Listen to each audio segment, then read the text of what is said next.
Assalamualaikum warahmatullahi wabarakatuh. Hari ini saya sedang bersama dengan Ketua DPRD Kabupaten Pasuruan, Pak Sudiono Fauzan. Kebetulan kita ada di salah satu daerah di wilayah Kecamatan Purwosari ini. Kebetulan tadi sudah berkunjung ke rumah salah satu orang yang kemarin sempat viral karena ada miskomunikasi sehingga tidak bisa menerima bantuan dengan alasan karena tidak sama dengan tertera nama yang diundang itu almarhum suaminya, tapi kemudian yang datang istrinya. Nah, ini ternyata hanya ditolak padahal sudah terpanjang. Jadi kita sudah berkunjung, Anda bisa melihatnya nanti di video kita ketika Pak Sudiono Fauzan hadir, kemudian menyapa bagaimana cerita curhatannya dan sebagainya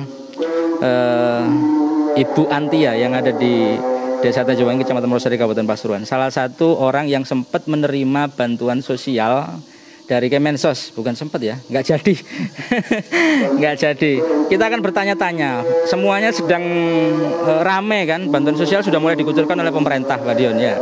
Bantuan sosial sudah dikucurkan oleh pemerintah, kemudian ada banyak, ada BLT DD, ada bansos dari pemerintah kabupaten, kemudian ada juga dari Kemensos, ada lagi yang provinsi. Nah, ini banyak sekali. Nah, Anda mungkin ya dulurku ini gak oleh, dulurku gak kedata. Ya opo iki lek misalnya diundang bojone oleh diwakil napa ora. Nah, ini mungkin kita akan ngobrol ini. Bagaimana pemerintah, bagaimana kemudian DPRD akan melakukan pengawalan terhadap ini bantuan sosial COVID-19. Pak Dion mungkin ada beberapa penyampaian tadi, mungkin cerita juga Pak Dion tadi sempat menemui Bu Antia juga, ini gimana Pak Dion? Makasih Mas Yogi. Assalamualaikum warahmatullahi wabarakatuh. Teman-teman sekalian dimanapun berada, khususnya warga masyarakat Kabupaten Pasuruan. Setelah kurang lebih 2 bulan kita bergelut dengan urusan COVID-19 ini, terutama soal penanganan, pencegahan dan penanganan pasien. Kita serius, tetapi untuk Kabupaten Pasuruan, Mas Yogi, kita cukup prihatin karena jumlah pasien positif kita naik terus. Terakhir kita 45 yang positif, kemudian yang PDP 114, ini juga membuat kita prihatin, padahal kita sudah serius menangani. Nah, dampaknya karena jumlahnya besar, rumah sakit kita nggak cukup. Kita juga sudah buka di SKB. Terakhir kita rencana akan buka di Hotel Permata Biru untuk ruang isolasi. Dan perawat-perawat kita juga beberapa sudah nginep di hotel yang juga disiapkan oleh beberapa perusahaan yang punya hotel di Pasuruan.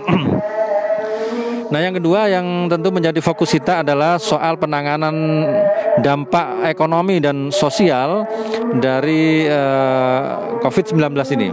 Karena ini menjadi konsen kita semua, terutama arahan dari Presiden, dari Pak Jokowi, bahwa nyawa dan keselamatan rakyat itu nomor 1. Sehingga apapun yang kita miliki, anggaran yang kita punya oleh negara ini, semua akan diarahkan ke sana. Nah, keseriusan itu terlihat dari banyaknya jumlah bantuan sosial di semua level. Dari Kementerian Sosial ada 2 jenis, yaitu pangan, sembako, dan uang tunai. Itu nilainya kalau uang tunai 600.000 kali 3 bulan berarti 1.800.000. Yang pangan BPNT itu nilainya 200.000 kali 9 bulan. Berarti nilainya juga sama 1.800.000 per orang. Cuman selama 9 bulan. Itu hanya dari Kemensos. Kemudian dari Pemprov juga ada, nilainya sama, yaitu 600.000 kali 3 bulan. Begitu juga dari dana desa, BLT dana desa itu nilainya juga 600.000 kali 3 bulan. Yang terakhir dari kabupaten, dari bansos dari kabupaten ini kita siapkan dalam jumlah besar untuk mengcover yang belum. Nah, yang kita tunggu-tunggu lama, kurang lebih hampir 2 bulan, alhamdulillah mulai Senin kemarin semua sudah mulai direalisasikan dari Kemensos dua-duanya, baik bansos ya BLT yang 600.000 maupun yang sembako 200.000 sudah mulai dicairkan melalui Bank BNI untuk yang sembako, untuk yang tunai melalui kantor pos. Nah, tentu harapan kami ini sudah mulai membuat masyarakat tenang.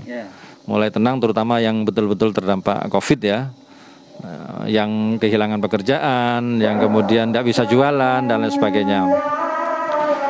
Cuman namanya juga nangani orang banyak tentu ada problem. Nah, salah satu problem yang kemarin sempat viral diunggah oleh Warmo, ada warga yang mendapat undangan untuk mendapat bantuan sembako atau BPNT. Ternyata setelah di sana tidak dapat, menunggu lama dan terenyuh kita prihatin, sudah tua, kemudian nunggu mulai pagi sampai terakhir ternyata ditolak. Secara pribadi saya sangat tersentuh, makanya kemudian saya tadi inisiatif coba saya sambangi seperti apa problemnya. Nah, yang kedua, yang begini ini coba kita carikan solusi, Mas Yogi. Karena tidak menutup kemungkinan Bu Antia ini hanya salah satu contoh saja di satu desa. Bisa jadi di desa lain juga banyak kasus seperti ini. Saya keliling ke beberapa kecamatan, memang ada beberapa cukup banyak warga yang tidak tercover oleh bansos-bansos itu karena ada problem administrasi. Misalkan dia hidup sebatang kara, tidak punya kakak. Ini kan juga problem, mau dimasukkan kemana juga sulit. Nah, ini yang coba mari kita bijak. Dengan cara menurut saya yang paling mudah, ayo saya minta kepada pemerintah desa melalui kepala desa semuanya dan perangkat masukkan dalam BLT dana desa, karena itu lebih mudah. Satu, uangnya ada di desa, kemudian rakyatnya juga ada di desa itu. Pendataannya juga lebih mudah karena ditangani oleh relawan yang ada di desa itu, yang langsung dikomandani oleh Pak Kades. Nanti BLT ini kewenangannya di desa? Di desa, full di desa. Jadi yang menentukan siapa yang akan dapat bantuan itu di desa itu ya kepala desa dan tim yang ada di situ, ada relawan. Jadi betul-betul pure murni di desa. Cuman memang perlu ke kabupaten untuk verifikasi agar tidak double. Itu aja. Ya, Pak Dion, menarik sekali karena memang banyak bantuan dan ini memang butuh pengawalan juga kaitannya dengan bagaimana bantuan-bantuan ini tetap tepat sasaran. Nah, mungkin Bola Warmo juga ada di manapun Anda berada yang saat ini sedang menyimak ini kita lagi diskusi saja. Kita saja sebenarnya membuka ruang curhat juga sih kepada masyarakat karena memang banyak kasus sekali yang terjadi saat ini yang viral tadi, yang Bu Antia yang kemarin juga sempat akhirnya tadi sempat didatangi curhat sing diundang bojone, kemudian yang datang dia iya, padahal itu masih mungkin banyak juga bagi masyarakat yang mendengarkan atau melihat diskusi kita, silakan kita curhat. Kemarin juga ada beberapa yang ibu ternyata yang di Purwosari sepertinya juga masih di Kecamatan Purwosari yang sempat tadi kita diskusikan pagi hari, Pak Dion. Jadi itu sepertinya begini kasusnya ini ibu ini dapat undangan sih, tapi dokumennya nggak lengkap kayaknya, jadi balik lagi akhirnya padahal dia sudah tua kondisinya. Nah, mungkin apakah hanya punya kakak saja gitu. Nah, hal-hal kayak gini. Nah, BLTDD ini alokasinya kan untuk itu. Nah, sebenarnya pemerintah kabupaten ini menyiapkan yang di kabupaten, khusus di kabupaten ini apa aja, terus bagaimana mekanisme, termasuk masker juga. 2,5 juta ini lebih loh, Pak Dion. Jadi, dan ini kan juga harus pengawasan, artinya kalau bisa tiap rumah kan ada dapat dua lah kalau hitung-hitungan kita. Tapi ada yang dapat 10, dapat 5 bawah, jadi akhirnya kan tidak merata. Bagaimana melakukan pengawasan ini di DPR di sini, termasuk refocusing yang sudah dilakukan ini juga. Memang temanya kalau dibahas semua kebanyakan. Coba kita fokus ke beberapa hal saja, Mas. Kalau untuk refocusing anggaran nanti diskusinya di lain waktu. Ya. Mungkin ini ngomong bansos saja. Ya, kita bansos sama yang real ke masyarakat lah, termasuk masker. Jadi ini banyak ada yang beberapa yang mau bertanya. Saya pikir monggo lah kita akan jawab. Tapi coba akan kita jelaskan secara singkat, Mas Yogi. Bantuan itu dari Kemensos ada 2 ya. Ada BLT tunai 600.000 selama 3 bulan. Kemudian ada sembako 200.000 selama 9 bulan. Jadi 1,8. Yang dari provinsi juga sama. Nah, 3 bulan kali 600.000. Kemudian yang dari kabupaten 200.000. Senilai sembako senilai 200.000 tapi berupa sembako. itu sementara hanya satu kali, satu kali, ya sekali pemberian. Sudah untuk tahap pertama hanya 2.600 karena memang sasarannya kita menunggu verifikasi yang dari Kemensos dan dari provinsi.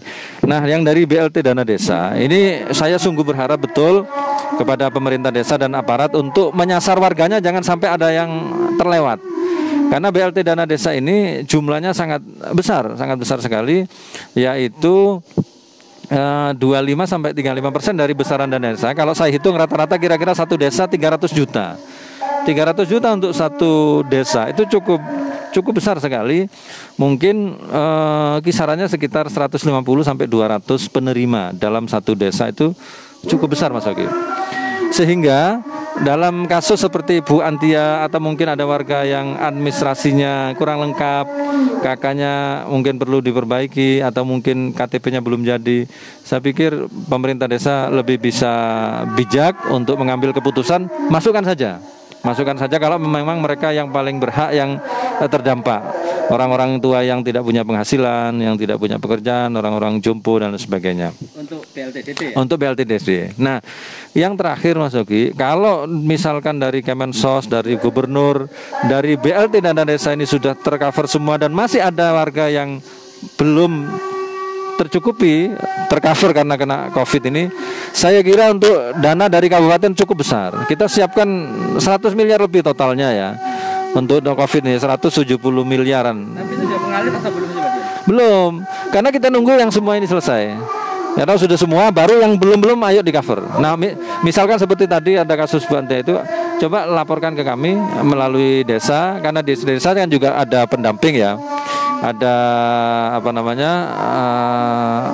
petugas yang update untuk data itu. Kami siapkan dan di kabupaten sendiri rencana juga untuk kita mengcover guru-guru Madin, guru-guru non PNS, guru-guru yang non sertifikasi. Karena uang kita banyak, cukup untuk mengcover mereka sementara mereka terdampak. Itu soal bansos. Insya Allah untuk bansos saya kira di kabupaten cukup untuk mengcover semuanya yang belum. Ya, nggak boleh ada yang mengeluh kemudian nanti harus segera diantisipasi. Iya, saya berharap tindakan cepat dari gugus tugas di desa atau pemerintahan desa lah, karena mereka yang setiap hari ketemu dengan warganya. Nah, tentu juga kami harap juga kontrol dari masyarakat luas, dari para netizen ya, dari teman-teman yang aktif dan update di medsos, saya pikir juga bisa memberikan masukan. Yang kedua soal masker. Masker ini juga sudah mulai didistribusikan minggu kemarin. Kemarin saya di Kecamatan Beji menyerahkan sebanyak 79.000 masker untuk satu Kecamatan Beji. Nah, memang masker itu jumlahnya 2,5 juta. Kita asumsikan masing-masing warga dewasa itu dapat jatah 2 Mas Oki. Jadi ketika dipakai satunya bisa dicuci, nanti dicuci satunya dipakai gitu. Bukan satu rumah 2, memang satu rumah bisa 10. Kalau dalam rumah itu ada 5 orang berarti dapat 10. Karena penduduk kita itu jumlahnya kan 1,6.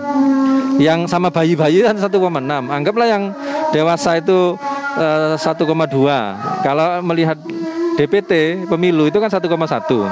Berarti asumsi kita 1,2 setengah. Ya kira-kira satu orang dapat 2 memang. Bukan dapat 1, memang untuk 2. Untuk 2 orang. Seperti itu ya. Ya, hitung-hitungannya kemarin begitu rumusnya.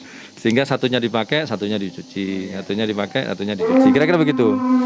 Nah, yang paling akhir tentu saya berharap masyarakat mengawasi betul, baik itu distribusi masker maupun bantuan-bantuan sosial yang akan kita distribusikan kepada masyarakat, baik dari pusat, provinsi, desa maupun dari kabupaten. Nah, semua ini saya kira kalau tidak dibantu oleh masyarakat langsung pengawasannya dan lain sebagainya, saya kira gugus tugas kabupaten dan Pak Bupati terutama ya, dan perangkatnya kan terbatas Mas Oki.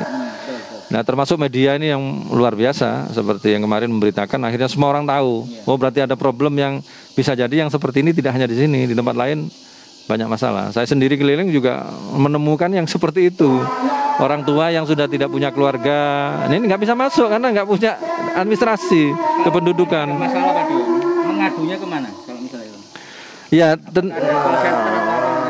Ya, tentu yang pertama ke desa. Yang kedua ke pemerintah kabupaten melalui dinas sosial. Dinas sosial itu setiap desa sudah punya petugasnya. Saya pikir mereka lebih bisa mendeteksi.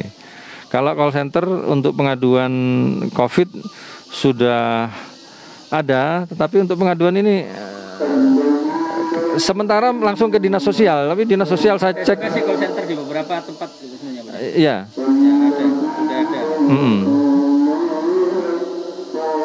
Saya berharap masyarakat aktif lah, sama-sama aktif karena ini problem kita semua, terutama masyarakat yang secara langsung kena COVID ya dampaknya lah. Belakangnya Bu Antia ini juga nggak kejadian lah. Ya cukup. Saya kira kalau lihat bagaimana reaksinya teman-teman Pemdas juga agak. Ya. Ya saya berharap pemerintah desa nanti lebih peka lah, lebih peka. Baik, sepertinya kita sudah cukup banyak membahas soal ini, Pak Dion, dan mungkin masyarakat juga dipersilahkan nanti kalau memang ada bisa langsung berkomunikasi dengan perangkat desanya masing-masing, ke RT, RW dan sebagainya, sehingga semua bantuan-bantuan ini disalurkan dengan baik. Dan pemerintah juga melalui wakil rakyat, Pak Dion selaku yang mendegani DPRD mungkin akan melakukan pengawalan bagaimana bantuan ini tersalurkan. Hari ini terbukti memang ini sebelum kita diskusi, ini kita sudah tadi Pak Dion sudah turun untuk memberikan bantuan secara langsung, meskipun itu secara pribadi Pak ya, secara pribadi. Jadi mungkin reaksi ini dari pemerintah desa, perangkat dan sebagainya lebih cepat lah. Jangan sampai wong ado akhirnya yang mengcover hal kayak gitu.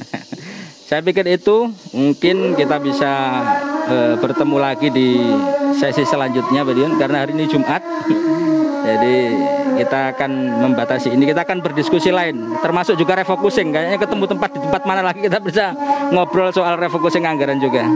Itu Bola Warmo, terima kasih atas perhatiannya. Lokasinya jadinya ada yang komen bagus tempatnya anggun. Ini di lereng Arjuna ini. Dorong dilonceng Pak Dion tak sing